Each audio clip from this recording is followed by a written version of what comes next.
नमस्कार। तो आज हम ड्रैगन बॉल यूनिवर्स की एक बहुत ही कमाल की व्हाट इफ कहानी में गोता लगाने वाले हैं।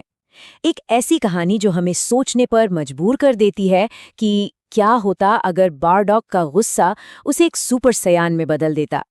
ये कहानी है एक ऐसे बदले की जो शायद सब कुछ तबाह कर सकती थी। तो कहानी की शुरुआत होती है फ्रीजा के एक ठंडे, बड़े ही कॉन्फिडेंट दावे से। देखो, महान फ्रीजा की 100% ताकत। अब ये कोई मामूली दावा नहीं है, बिल्कुल नहीं। ये तो एक ऐलान है कि साइंस का सामना एक ऐसे दुश्मन से हो रहा है जिसकी ताकत का शायद कोई अंत ही नहीं है। तो कहानी के पहले हिस्से में हम देखते हैं कि सायन योद्धा फ्रीजा के अपने अंतिम रूप का सामना कर रहे हैं और उसकी पावर इतनी ज्यादा है कि उम्मीद की कोई किरण दूर दूर तक नजर नहीं आ रही। और यहीं पर हमें दो साइंस के बीच का एक बहुत गहरा फर्क देखने को मिलता है। एक तरफ है बारडोक, जो अपनी आखिरी सांस तक लड़ने के लिए तैयार है। वो ऐलान करता है, ये मेरी लड़ाई है, मैं फ्रीजा को यहीं और अभी हराऊंगा। और दूसरी तरफ है विजेटा, वही विजेटा जो हमेशा अपनी ताकत पर इतना घमंड करता था, अब वो सच्चाई को मान चुका है।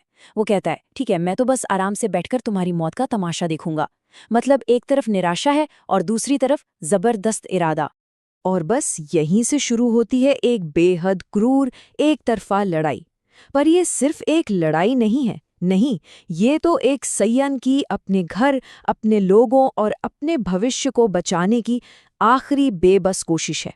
बारडॉक अपनी पूरी की पूरी ताकत लगाकर हमला करता है, लेकिन उसके सारे हमले बेकार चले जाते हैं। फ्रीजा चेहरे पर एक बेरहम मुस्कान लिए उसके हमलों को ऐसे हटा देता है मानो वो कीड़े मकोड़े हों। बिल्कुल साफ है कि ये बराबरी की लड़ाई तो बिल्कुल भी नहीं है। फिर फ्रीजा पलटवार करता है, और वो भी बिना किसी मेहनत के। वो बारडॉक को अपनी पूंछ से पकड़ता है और एक खिलौने की तरह इधर उधर पटक देता है। ताकत का फर्क इतना ज्यादा है कि ये मजाकिया लगता अगर ये इतना भयानक न होता। और फिर फ्रीजा अपना सबसे विनाशकारी एनर्जी ब्लास्ट छोड़ता है, एक ही हमला जो बारडॉक के कवच को चीर कर रख देता है और उसे सीधा मौत के मुंह में धकेल देता है। फ्रीजा की बेरहमी की सच में कोई हद नहीं है। वो बारडॉक की गर्दन को अपनी पूंछ से जकड़ लेता है और फिर उसकी रीढ़ की हड्डी पर एक के बाद एक बेरहम वार करता है। और सबसे भयानक बात क्या है, वो ये सब करते हुए हंस रहा है। वो बारडॉक के दर्द का मजा ले रहा है तब तक जब तक कि बारडॉक बेहोश नहीं हो जाता। यही फ्रीजा का असली चेहरा है। और जैसे जैसे बारडॉक बेहोश हो रहा होता है, उसके दिमाग में बस एक आखिरी ख्याल आता है, मुझे माफ करना मेरे राजकुमार। सब सब खत्म हो गया। उसे लगता है कि वो हार गया, अपने लोगों को, अपने राजकुमार को बचाने में नाकाम रहा। लेकिन तभी कुछ ऐसा होता है, एक ऐसी दर्दनाक घटना जो सब कुछ बदल कर रख देगी। एक ऐसा बलिदान जो बारडॉक के अंदर एक ऐसी ताकत को जगा देगा जिसके बारे में किसी ने कभी सोचा भी नहीं होगा।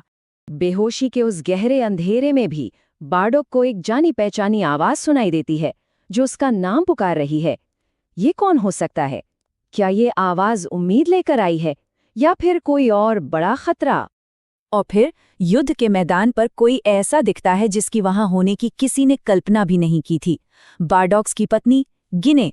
वो कोई योद्धा नहीं है और उसे इस बात का जरा भी अंदाजा नहीं है कि वो कितनी बड़ी मुसीबत में आ फंसी है। इसके बाद जो होता है वो दिल दहला देने वाला है। फ्रीजा गिने को देखता है और उसे बस एक मामूली सिपाही समझकर उसे रास्ते से हटाने का फैसला करता है। बस एक पल में वो एक छोटा लेकिन जानलेवा एनर्जी बॉल उसकी तरफ फेंकता है। गिने को हिलने तक का मौका नहीं मिलता। एक जोरदार धमाके में वो भाप बनकर उड़ जाती है। और सबसे डरावनी बात, बारडॉक जो फ्रीजा की पकड़ में बेबस है, ये सब कुछ अपनी आंखों के सामने होते हुए देखता है। और बस यही वो पल है जब कहानी का रुख पूरी तरह से बदल जाता है। ये अब किसी आम सेयन के गुस्से की कहानी नहीं रह जाती। ये कहानी है एक ऐसे राक्षस के जन्म की जो सब कुछ तबाह कर सकता है। बारडॉक का सदमा पहले खामोश गुस्से में बदलता है और फिर एक ऐसी दहाड़ में जो कानों को बहरा कर दे। उसके शरीर से एक सुनहरा ऑरा फूट पड़ता है जो साफ साफ बता रहा है कि उसके अंदर कैसा तूफान उठ रहा है। यहाँ हम साफ देख सकते हैं कि ये बदलाव कितना जबरदस्त है। पहले बार्डॉक एक हारा हुआ, टूटा हुआ योद्धा था, नाउम्मीदी और दर्द से भरा, और अब वो बस शुद्ध क्रोध का एक रूप बन चुका है। उसकी आंखों में कोई पुतली नहीं है, कोई आत्मा नहीं है, सिर्फ और सिर्फ तबाही की आग है। उसकी ताकत अब हर सीमा को पार कर चुकी है। और फिर बारडॉक की आवाज आती है, एकदम ठंडी और दृढ़। फ्रीजर, मैं तुझे मार डालूंगा। अब कोई शक नहीं बचा है। ये लड़ाई अब किसी को बचाने के लिए नहीं है। ये लड़ाई अब सिर्फ और सिर्फ बदले के लिए है। और अब पासा पूरी तरह से पलट चुका है। बारडॉक, जो अब एक अजेय ताकत बन चुका है, फ्रीजा को सांस लेने का भी मौका नहीं देता। वो फ्रीजा को बेरहमी से उठा उठाकर पटकता है, उसे प्लैनेट विजीटा की इमारतों में दे मारता है। वो उस पर इतने मुक्के बरसाता है कि फ्रीजा का शरीर एक बेजान लाश बन जाता है।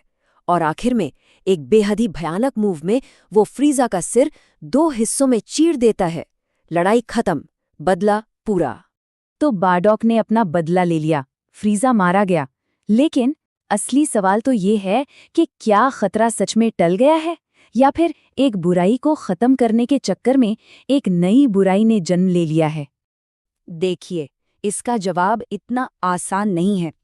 फ्रीजा तो मर गया, ये सच है, लेकिन उसकी जगह एक नया और शायद उससे भी बड़ा खतरा पैदा हो गया है।